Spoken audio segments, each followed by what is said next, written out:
Natasha Bolton doesn't drive her Ford Mustang much these days. It's easier to take public transit to work and school.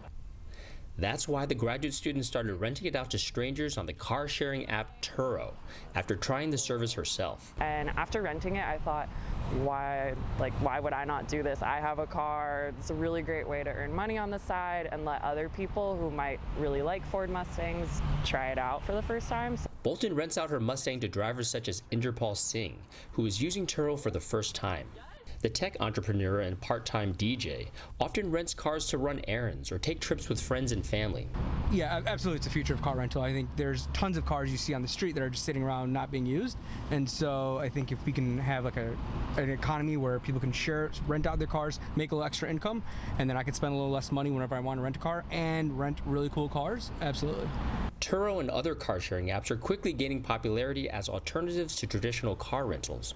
But they've caught the attention of local officials and state lawmakers who think car-sharing services should face the same taxes, fees, and regulations as car rentals.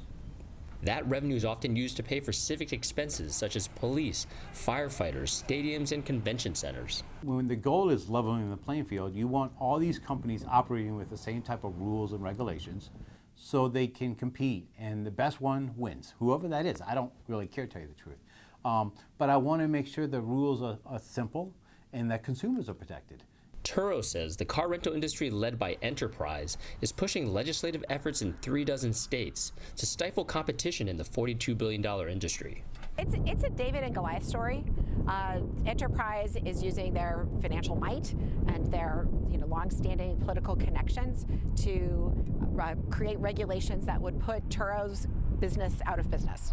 Enterprise says it welcomes competition, but it's not fair that Turo doesn't pay the same taxes and fees as car rental firms when they're essentially in the same business. Cool, I think I'm done. More legislative battles are ahead as the business of car sharing takes off.